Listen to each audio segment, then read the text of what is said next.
नमस्कार, आप देख रहे हैं इंडिया न्यूज़। मैं हूं आशीष सिंह और कोरोना संकट से धीरे धीरे देश आगे बाहर आ रहा है, लेकिन इस बीच चिंता का सबब देश में हो रही मौतों के आंकड़े को लेकर है, जो लगातार एक जैसा बना हुआ है, या ये कहें तो उसमें मामूली सुधार हुआ है।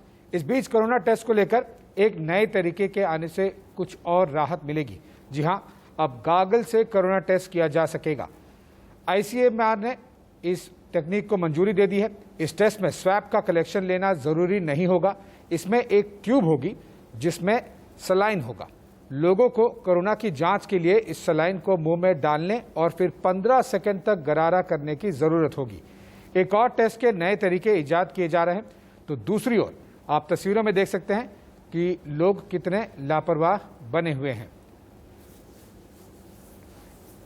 और कोरोना से जुड़ी हुई ज़्यादा बातें समझने के लिए हमारे साथ में एक विशेष मेहमान जुड़ गए हैं आज, डॉक्टर त्रेहान, जाने माने चेहरों में से एक देश में। डॉक्टर नरेश त्रेहान, बहुत बहुत शुक्रिया इंडिया न्यूज़ से बात करने के लिए, आपका समय देने के लिए। सबसे पहले मैं सर शुरुआत करना चाहूँगा, जिस तरह से हमने देखा है कि 18+ एज ग्रुप को वैक्सीनेशन को लेकर अभी भी कोई खास फ्यूचर प्लानिंग दिख नहीं रही है, और थर्ड वेव की हम बात कर रहे हैं, उसको किस तरह से टैकल किया जाना चाहिए, विशेष तौर पर तब जब बच्चों को सबसे ज्यादा अफेक्ट करेगी तीसरी लहर, इस बारे में कहा जा रहा है। तो उसका एक ही तरीका है, और वो है कि वैक्सीन की जो बढ़े और उपलब्धि ऐसी हो कि हम ज्यादा से ज्यादा लोगों को आने वाले शॉर्ट समय में ही वैक्सीनेट कर सके। तो प्रयास तो जारी है। एक तो अच्छी बात यह है कि हिंदुस्तान में काफी वैक्सीन बनाने की फैसिलिटीज ऑलरेडी थी, और जो नई वैक्सीन बनी है, जैसे हमारी कोविशील्ड तो खैर आई, बाहर से आई, पर सीरम इंस्टीट्यूट ने बनाई, और आज के दिन वो कोई तकरीबन 7-8 करोड़ बनाने की बात कर रहे हैं डोसेस पर मंथ। उसके साथ साथ जो भारत की अपनी बनी बायोटेक की, तो वो कह रहे हैं कि 2 करोड़ हम दे सकते हैं अभी, और अपनी मैन्युफैक्चरिंग एक्सपेंड कर रहे हैं। तो आने वाले 1 महीने 6 हफ्तों में हम इसको डबल भी कर सकते हैं। तीसरा आया कि स्पुतनिक जो है वो अप्रूव हो गई, तो उसकी सप्लाईज आनी शुरू हो गई, और 5 कंपनी से उन्होंने कॉन्ट्रैक्ट किया कि वो इसको मैन्युफैक्चर कर सकते हैं हिंदुस्तान में। तो ये अनुमान लगाया जाता है कि जुलाई तक, ये कोई आज के दिन 8 करोड़ 9 करोड़ है, तो जुलाई के महीने से आगे ये कोई 14-15 करोड़ हो जाएगा, और जब तक अगस्त आएगा तो ये 20 करोड़ तक पहुंच जाएगी डोसेस पर मंथ। इसका मतलब ये है कि देखो, कमी सिर्फ वैक्सीन की है ना, किसी हर एक किसी को चाहिए भी, डिमांड भी बहुत है, और हमारी कैपेबिलिटी भी है। गवर्नमेंट और प्राइवेट सेक्टर को मिला के हमारे पास इतनी कैपेसिटी है कि हम दिन में 50 लाख से ऊपर रोज वैक्सीनेशन कर सकते हैं। तो इसीलिए आज के दिन हम जूझ रहे हैं, जो डोसेज की कमी है, पर अगर जो ये जल्द से जल्द आ जाए, और इतनी देर में ये भी हो सकता है कि फॉरेन से आ जाए, क्योंकि ये नेगोशिएशन चल रहा है गवर्नमेंट का, तो हो सकता है कि 10-20 करोड़ मिल जाए हमें। तो ऐसा हो जाएगा तो ये जो जिस चीज से हम गुजर रहे हैं कि आज कमी है, वो ठीक हो जाएगी। ओके डॉक्टर त्रेहान, इससे पहले जब हमने देखा था कि काफी ज्यादा वैक्सीन की सप्लाई को लेकर इश्यूज नहीं थे, और इसीलिए जिन लोगों ने कोविशील्ड की फर्स्ट शॉट ली थी, वो दूसरी डोज भी कोविशील्ड की ही ले रहे थे। लेकिन अभी कई जगह पर लोकल लेवल पर मिसमैनेजमेंट के चलते डोजेज में मिक्स मैच भी हुआ है। किसी ने कोविशील्ड की ली, फिर दूसरी डोज कोवैक्सीन की ले ली। आपसे जानना चाहूंगा, और हमारे दर्शकों को भी अगर समझा सकें, क्या दोनों के दोनों जो जैब्स हैं, शॉट्स हैं, वो एक ही कंपनी की होनी जरूरी है? अगर 2 अलग अलग वैक्सीन के शॉट लग जाए, चाहे वो कोविशील्ड हो, कोवैक्सीन हो, या फिर जॉनसन एंड जॉनसन हो, फाइजर हो, जो भी अवेलेबल हो, स्पुतनिक हो, तो ये देखा है कि जिन वैक्सीन की हम बात कर रहे हैं, उनके 2 प्लेटफॉर्म अलग अलग हैं। एक को एडेनो वायरस मीडिएटेड वैक्सीन है, और दूसरी डेड वायरस मीडिएटेड वैक्सीन है। एक को अगर जो दूसरे से मिक्स कर दिया जाएगा इस टाइम पे, तो उसकी इफेक्टिवनेस लगता है बिल्कुल पूरी नहीं होगी, क्योंकि एक डोज लगेगा कोविशील्ड का, कुछ मिलेगा, दूसरा दूसरी लगेगी उसका होगा, तो पेशेंट को जो है जिसको लगा है उसको ये लगता है कि उसको पूरी प्रोटेक्शन नहीं मिलेगी। इसीलिए दो डोसेज सेम वैक्सीन के लगने चाहिए, क्योंकि उनका डिजाइन ही ऐसा है कि दूसरे डोज से बूस्टर होएगा। अगर जो बूस्टर ही नहीं मिला तो फिर एंटीबॉडीज बनेगी भी नहीं। तो इसीलिए जरूरी है कि दोनों एक सी हो। पर ये गलती से जो लगी है, यूपी में कहते हैं कि 18 से 20 लोगों को ये गलती से मिक्सचर लगा है, तो उसको स्टडी करके देखें हम कि भाई क्या असर पड़ा उनके ऊपर। सेफ्टी तो कहते हैं ठीक है, पर अब उनकी एंटीबॉडीज कैसी बनी, उनकी इम्यूनिटी कैसी बनी, उसको हमें समझना है। ये अपने आप में एक सैंपल साइज बन जाएगा, उस पर स्टडी करने के लिए आपने सही बात की। डॉक्टर त्रेहान, हमने देखा कि स्पुतनिक लाइट भी अब आ रही है जो कि सिंगल शॉट होगी और एफिकेसी वो क्लेम कर रहे हैं कि 80% से ज्यादा होगी।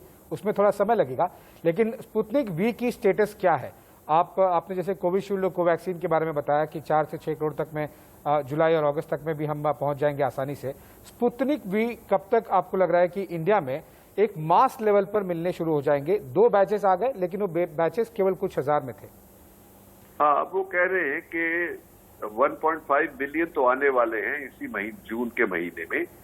और जब मैन्युफैक्चरिंग शुरू हो जाएगी तो 5 करोड़ डोसेस पर मंथ मिलने की संभावना है। तो उनका कहना है कि एंड ऑफ दिस ईयर तक कोई वो 60 करोड़ तक पहुंच सकते हैं नेक्स्ट 12 मंथ्स में। तो देखो, ऐसा है कि हिंदुस्तान को 160 से 200 करोड़ इंजेक्शन की जरूरत है, डोजेस की। उसमें से कोई 20 करोड़ प्लस ऑलरेडी लग चुके। तो इसका मतलब हमें कोई 140, 150 करोड़ डोसेस की अभी जरूरत है। अगर जो ये 20-25 करोड़ पर मंथ तक पहुंचती है तो हमारे लिए बड़ा संभव हो जाएगा कि अक्टूबर नवंबर तक हम सारी जो टारगेट ऑडियंस है, हमारा टारगेट पॉपुलेशन है, उसको वैक्सीन कर सकेंगे। तो इसका मतलब एक मैं समझाना चाहता हूं कि पब्लिक को क्या समझना है इससे। जी, पब्लिक को इससे ये समझना है कि एक तो सबकी बारी आएगी, आपका जो अपॉइंटमेंट मिलेगा आहिस्ते आहिस्ते सबको मिलेगा, पर जिसको लग भी गया है उसको फिर भी डेंजर है कि फिर से संक्रमण हो सकता है। क्यों? कि जो एफिकेसी होती है वो 70-80% होती है। इसका मतलब 15-20% लोग जो है उनको फिर से हो सकता है। और दूसरी बात ये है कि अगर जिसको 1 डोज लगा तो उसको और भी ज्यादा चांस है लगने का। तो इसीलिए हमें ये ध्यान रखना है कि अपनी प्रोटेक्शन, जब तक हम अपना टारगेट जो 80 करोड़ लोगों तक वैक्सीन पहुंच जाएगी, तब हमें अपना मास्क उतारने का मौका मिलेगा। अभी नहीं। हमें अभी मास्किंग करनी है, डिस्टेंसिंग करना है और हैंड हाइजीन रखनी है, क्योंकि वो वायरस कहीं गया नहीं है। वायरस अभी भी है और भी भयंकर फॉर्म में आया है, क्योंकि म्यूटेशन हो रही है। इसीलिए ये लोगों को गलतफहमी नहीं होनी चाहिए कि मुझे तो 2 वैक्सीन लग गई, अब मैं फ्री हूं, मास्क उतार के जहां मर्जी जाऊं, जिससे मर्जी मिलूं। नहीं, ये गलती होगी। और अगर जो हिंदुस्तान में संक्रमण को कंट्रोल करना है तो हर एक हिंदुस्तानी को ये बात समझनी है कि इसका ये रूल जो है, इसको दिसंबर तक तो जरूरी इसको अपनाना है। और अगर जो हम ऐसा करेंगे और सारे सावधान रहेंगे तो निश्चिंत हम जीत जाएंगे। पर अगर जो जैसी लापरवाही पिछली वेव के बाद हुई, उसकी वजह से तो इतना संक्रमण कभी किसी ने सोचा भी नहीं था कि 4 लाख तक पर डे तक पहुंच जाएगा। जी। और अगर जो ऐसा फिर से हुआ तो ये डर ये है कि हिंदुस्तान की इकोनॉमी की पीठ टूट जाएगी। तो हमें ये रिस्पॉन्सिबिलिटी है अपने लिए, अपनी फैमिली, अपनी सोसाइटी के लिए, अपने कंट्री के लिए, कि ये जो सावधानी हम बार बार कह रहे हैं उसको अपनाएं, वैक्सीन लें और हम उसमें पार्टिसिपेट करें कि हम उन 80 करोड़ लोगों में हैं जिनको दोनों डोज वैक्सीन लग गई। बिल्कुल, no one is safe until everyone is safe, जो हम कहावत सुन रहे हैं पिछले कुछ महीनों से। डॉक्टर त्रेहान, ऐसा लगता है कि it's a race against time, क्योंकि जिस तरह से हमने देखा है कि हर्ड इम्यूनिटी के चलते इस सेकेंड वेव में काफी लोगों को टच की कोरोना वायरस की वेव ने। एज ए पॉलिसी आपको क्या लगता है कि सिंगल डोजेस ज्यादा लोगों को पहले कवर करने की जरूरत है, या फिर डबल डोजेस करके, जो कि कम ऑब्वियसली हाफ नंबर हो जाएंगे, डबल डोजेस पे ज्यादा ध्यान देने की जरूरत है? Which one is better medically? देखो, ऐसा है कि अगर जो आप पॉलिसी सोचोगे तो हमने पहले क्या किया, जो दुनिया ने किया है, कि जो सबसे वल्नरेबल लोग थे जिनको सबसे ज्यादा खतरा था उनको पहले वैक्सीनेशन शुरू किया। अगर जो उन लोगों में हम एक डोज लगा के छोड़ देते, ये तो यूके ने अभी डिक्लेयर किया है कि जो सेकेंड ये दूसरा वायरस आया है 6172, वो एक डोज से नहीं संभलता, उसमें कोई इम्यूनिटी नहीं है। तो उन्होंने पहले 12 हफ्ते का गैप दिया था, अब उन्होंने उसको कम करके 8 हफ्ते पे ले आए और उनकी अनऑफिशियली सजेशन ये है कि 6 और 8 हफ्ते के बीच में सबको लग जाना चाहिए सेकेंड डोज। ये पहले उन्होंने प्रपोज इसलिए किया था कि ज्यादा लोगों को एक डोज लग जाएगा तो उनको इम्यूनिटी हो जाएगी, पर वो गलत साबित हुआ। तो हिंदुस्तान को भी ये रिफ्लेक्ट करना है कि जो हमने नई पॉलिसी बनाई है कोविशील्ड के लिए 12 हफ्ते का गैप, उसको अगर जो हम यूके के एक्सपीरियंस से देखेंगे तो हमें भी उसको कम कर देना चाहिए, क्योंकि जिन लोगों को वल्नरेबल हैं, जिनको हमने पहले ये बोला कि उनको पहले जाने दो, वो फिर भी अभी वल्नरेबल है बिकॉज उनको दूसरा डोज।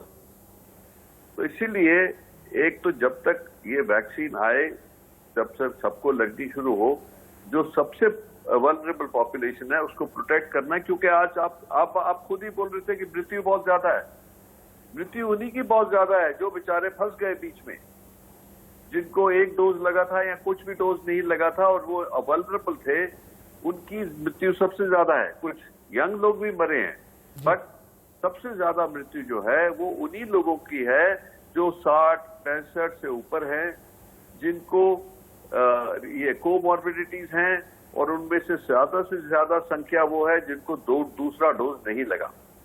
ओके डॉक्टर त्रेहान, कल सरकार के मंत्री प्रकाश जावड़ेकर जी ने कहा कि दिसंबर तक हम सारे भारतीयों को वैक्सीनेट कर देंगे। हम एक रफ आंकड़े की तरफ देख रहे हैं, 125 से 130 करोड़ आबादी है, तो लगभग 250 से लगभग 250 करोड़ शॉट्स हमें लगेंगे किसी भी कंपनी के।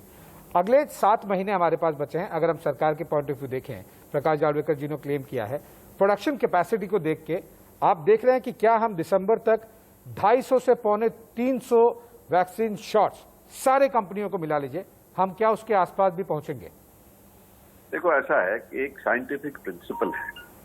साइंटिफिक प्रिंसिपल ये कहता है कि अगर जो 70% पॉपुलेशन को वैक्सीन लग जाए या उनको कोविड ऑलरेडी हो गया है और इम्यूनिटी अपने आप ही हो गई है, तो एक हर्ड इम्यूनिटी बनती है जिसको हम नेचुरल शील्ड कहते हैं। उसका मतलब ये होता है कि इतनी तादाद में लोग 70% पहुंचने के लिए हमें कोई 80 करोड़ लोगों को लगानी है वैक्सीन। उससे ये पता लगेगा कि जितने अगर जो ये हम कामयाब हुए कि जिन लोगों को हो गई है और जिनको जो वैक्सीन लग गई है, उनको मिला के ये होगा कि जो इन्फेक्ट होने वालों की तादाद है वो कम हो जाएगी। इसीलिए ये इतनी तादाद में कभी फैलेगा नहीं। ये कोविड को जो नेचुरल शीट जिसको हम हर्ड इम्यूनिटी कहते हैं, इसका प्रिंसिपल है। तो ये जरूरी नहीं कि 100% लोगों को लगनी पड़ेगी, पर हमें 160 करोड़ से 180 करोड़ डोसेस की जरूरत है। और अगर जो जुलाई से 20 करोड़ मिलने शुरू हो गए, 25 करोड़ मिलने शुरू हो गए, जैसा कि अनुमान लगाया जा रहा है, तो ये 6 महीने में काम हो जाएगा। तो इसीलिए उम्मीद ये है कि दिसंबर तक हमें राहत मिल सकती है। Okay, by and large we should aim to cover maximum population. Doctor Trehan, second wave कुछ स्टडीज ने कहा मई में खत्म होगी, कुछ ने कहा जून में खत्म होगी। अब ये जिस तरह से नंबर्स 4 लाख के बाद अब 2.25 लाख के आसपास आ गए हैं, तो ये नंबर्स भी बहुत रैपिडली डिक्रीज हो नहीं रहे हैं। सेकेंड वेव आप कब तक देख रहे हैं कि कंट्रोल में आए? ये शुरू हुई थी महाराष्ट्र और दिल्ली एरिया में, क्योंकि ये मेन हब है जहां लोग बाहर से आते हैं, और ये जो पहला जो म्यूटेंट आया वो यूके से यहाँ आया, तो इसीलिए वो फैल के फिर उसकी म्यूटेशन हो गई, तो इंडिया का जो बना 6172 वो और भी डेंजरस हो गया। तो ये कितनी तकलीफ में आया महाराष्ट्र और Delhi area, tri state area. अब लॉकडाउन की वजह से और लोगों की सावधानी, क्योंकि लोग डर भी गए कि भाई बहुत सारे लोगों को हो रहा है, बहुत मृत्यु हो रही है, और ये अगर जो डर पहले भी होता तो हमारी ये स्थिति नहीं होती। वो बीच में सब फ्री हो गए, तो सबने लापरवाही करी। अब क्या है कि अगर जो हम देख रहे हैं कि दिल्ली और महाराष्ट्र के आंकड़े बिल्कुल बहुत कंट्रोल में आ गए। पॉजिटिविटी रेट दिल्ली और एनसीआर का 2% पे आ गया। जी। इसका मतलब ये है कि कंट्रोल काफी है, पर ये जो चमत्कार है ये कॉम्बिनेशन है। एक तो लॉकडाउन हुआ और लोग डर गए। अब इसका मतलब क्या होगा अगर जो हम खोलते हैं आगे, और इतनी देर में ये जो सारी वेव है ये साउथ की तरफ गई। साउथ में अभी भी आंकड़े बहुत ज्यादा है। वो तो कह रहे हैं कि 55% केसेस जो है वो 2-3 स्टेट्स में ही है जी। और ये गांवों में गई और ईस्ट की तरफ गई है, बंगाल वगैरह की तरफ।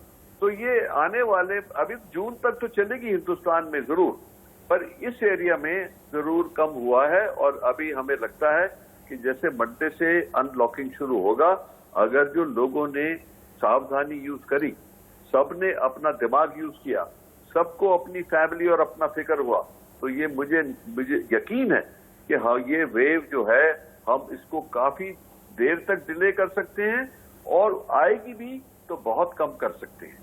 क्योंकि ये देखोगे कि 2 वेव्स के बीच में कोई अबाउट 32 to 35 वीक्स का फर्क होता है। 32 वीक्स का मतलब ये हुआ कि ये 7 महीने हमारे पास हैं।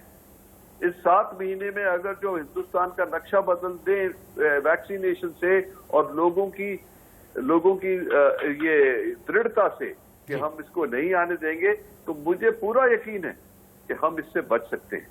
ओके डॉक्टर त्रेहान, क्योंकि हमने सेकेंड वेव के वजह से बात की, आपने लगभग 7 महीनों का गैप एक अप्रॉक्सीमेट रफ रेंज दिया, तो क्या हम ये माने कि तीसरी वेव अब लगभग 6 से 7 महीने दूर है या फिर वो जल्दी भी आ सकती है? देखो ये हमारे ऊपर है। हमने जो सेकंड वेव इस रफ्तार से आई और जिस पीक पे पहुंची वो हमने करी है जी। ये तो हर चीज में लापरवाही हुई। सुपर स्प्रेडर इवेंट तो रोज चल रहे थे जी। तो अगर जो हम फिर से वैसा करेंगे तो चाहे वो 4 महीने 3 महीने में भी आ जाए, पर ये तो हम पे डिपेंड करता है। अगर जो हम सावधानी यूज करेंगे एज अ कंट्री, सब मिलका मतलब है as a public, medical profession, government, अगर जो तीनों तालमेल करके चलेंगे हम, तो मुझे पूरा विश्वास है कि ये जो हमारी इकोनॉमिक कंडीशन पे इतना बुरा इफेक्ट पड़ रहा है, लोगों के ऊपर इतनी तकलीफ हो रही है, आज कोई भी आप देखेंगे कि कोई परिवार नहीं बचा जिसका कोई शख्स ऊपर ना चला गया हो। इससे बड़ी ट्रेजेडी क्या हो सकती है? अगर जो हम फिर भी इससे नहीं सीखेंगे तो फिर उसका तो कोई इलाज ही नहीं। बिल्कुल। डॉक्टर त्रेहान, तीसरी वेव को लेकर, वैक्सीनेशन के स्टेटस को लेकर, लोगों के सोशियो बिहेवियर को लेकर क्या क्या चीजें आपको लगती हैं कि सरकार को मेन फोकस तरीके से तैयारी करनी चाहिए? क्या वो केवल बच्चों के पॉइंट ऑफ व्यू होनी चाहिए या फिर ऑक्सीजन, रेमडेसिविर, उन सब चीजों पे केवल ध्यान देनी चाहिए जो हमने सेकेंड वेव से सीखी? तीसरी वेव को लेकर किन एरियाज पर ध्यान दिया जाए? तो तीन इसको भागों में डिवाइड किया जाए। पहला तो पब्लिक की रिस्पॉन्सिबिलिटी, कि पब्लिक को आज एहसास हो गया होगा कि कितना भयंकर है। अगर जो लापरवाही करोगे तो फैमिली का कोई न कोई ले जाएगा। अगर जो ये भी आपको इससे तकलीफ नहीं है तो फिर बात कुछ है ही नहीं। इसलिए मेरे को ये फीलिंग है कि लोगों में ये भय फैल गया है और ये भय रहना चाहिए। वो वायरस बहुत ही शैतान है और इससे बचना है सबको। दूसरी बात, मेडिकल प्रोफेशन को तैयार होना है। उसके जो पहलू है वो यही, जैसे आपने बोला, बेड्स की कमी हो गई थी, ऑक्सीजन की कमी हो गई थी, आईसीयू वेंटिलेटर की कमी हो गई थी, तो हमें उसके लिए तैयारी करनी चाहिए। हमें मैन पावर को ट्रेन करना है, हमें कम्युनिकेशन डे टू डे करना है। जैसे आप लोगों के माध्यम से लोगों को रोज वार्निंग देनी है कि भैया भूलो मत, ये ह्यूमन नेचर है कि कोई तंग आके अपने आप को सोचता है कि मैं फ्री हो जाऊं तो अच्छा है, पर वो बहुत हावी पड़ेगा। तीसरा, गवर्नमेंट को रूल रेगुलेशन बनाने हैं जिसमें ये अलाउ ही ना हो कि सुपर स्प्रेडर इवेंट हो। शादियां, meetings, political rally, religious meetings, इस सब पे हमें 6-8 महीने लगाम लगानी है। अगर जो हम ऐसा करेंगे तो हमें बहुत फायदा होगा, हिंदुस्तान बच जाएगा। जी, ओके। डॉक्टर त्रेहान, जिस तरह से हमने देखा है कि एफिकेसी की काफी ज्यादा चर्चा हुई है हर वैक्सीन को लेकर, लेकिन जो उसकी इफेक्ट का ड्यूरेशन है, कोई कह रहा है 3 महीना, कोई कह रहा है 6 महीना, और उसको लेकर क्लैरिटी है नहीं। कंपनीज ने भी अपनी तरफ से कोई क्लियर रेंज वाला दावा किया नहीं है। आपकी नजर में क्या कुछ लगा है? कोविशील्ड अगर दोनों शॉट्स लग गए तो कितने महीने तक प्रोटेक्शन है? कोवैक्सीन की कितने महीने तक प्रोटेक्शन है, या फिर ये अभी अंडर स्टडी वाला मैटर है? ये तीसरी बात आपने जो कही, अंडर स्टडी वाला मैटर है, किसी को पता नहीं है। कई लोग अपने आप को एक्सपर्ट बनाएंगे, पर सच ये है कि किसी को नहीं पता, मुझे भी नहीं पता। तो ये है कि समय बताएगा, क्योंकि दो टाइप की इम्यूनिटी होती है। एक तो जो हम एंटीबॉडी से काउंट करते हैं, दूसरा होती है मेमोरी टी सेल इम्यूनिटी। उसकी मेजरमेंट जो है थोड़ी डिफिकल्ट होती है, तो उसकी ज्यादा तादाद में उसको किया भी नहीं जा सकता। हमने अभी मेदांता में मंडे से शुरू करी है टी सेल इम्यूनिटी को नापने के लिए, कि लोगों को पता लगे कि भाई मुझे कितनी इम्यूनिटी है। तीसरी बात यह है कि जब तक भी ये वैक्सीन का एक्सपीरियंस आएगा, तो और हमने बोला कि आप 6 महीने सावधानी यूज करो, तो वो रिजल्ट भी आ जाएंगे, हमें आंकड़े भी पता लग जाएंगे कि भाई कितनी देर इम्यूनिटी चलती है, इसको बूस्टर डोज कब लगना चाहिए। और ये भी देखा गया, जैसे आपने पूछा कि दो तो वैक्सीन हमारी है, कोविशील्ड और कोवैक्सीन, दोनों में देखा गया कि कोई 8-10% लोगों को उन दोनों डोजों के बाद भी होगी। और उसमें यह भी देखा गया कि उसमें से 95% से ज्यादा को बहुत माइल्ड हुआ, वो घर पे 10-12 दिन रहे और काम पे आ गए वापस। तो बहुत कम तादाद में उनको इतनी जोर का हुआ कि उनको आईसीयू में जाना पड़ा। तो इसीलिए ये तो स्पष्ट हो गया कि वैक्सीन से प्रोटेक्शन है। ये इसीलिए मैं बोलना चाहूंगा कि जिन लोगों को वैक्सीन से हेजिटेंसी है, आप ये देख लें कि वैक्सीन से कोई एडवर्स इवेंट ऐसा नहीं हुआ जिससे किसी की मृत्यु हो गई या कुछ ऐसी बुरी बात हुई है। तो इसीलिए फायदा तो जाहिर है, तो आपको हेजिटेंसी नहीं होनी चाहिए। जैसे ही भी आपका नंबर आए, आप वैक्सीन लें। ऐसा बहुत जरूरी होगा हमारे आने वाले टाइम में, बहुत जरूरी होगा। और वैक्सीनेशन हेजिटेंसी जाहिर सी बात है, उसको दूर करने के लिए सरकारों की तरफ से भी काफ़ी ज़्यादा अटेम्प्ट किए गए, और प्रधानमंत्री से लेके जितने भी रिस्पेक्टेड और सेलिब्रिटीज़ हैं उन्होंने भी वैक्सीन लगाई है, और सब डॉक्टर्स भी आपको यही सलाह देते हैं। Chairman Medanta hospital doctor Trehan, आप हमारे साथ जुड़े, बहुत बहुत शुक्रिया। आपने लोगों को क्या, और साथ ही साथ पॉलिसी पॉइंट ऑफ व्यू, सरकारों को, अपोजिशन को, या फिर लोग हों, सबको क्या क्या रिस्पॉन्सिबिलिटी है और किस तरह से आगे ध्यान देना है, उस पर आपके व्यू शेयर किए। बहुत बहुत शुक्रिया doctor Naresh Trehan India news से बातचीत करने के लिए। तो आपने सुना doctor Naresh Trehan, one of the most respected figures और काफ़ी जाने माने चेहरे।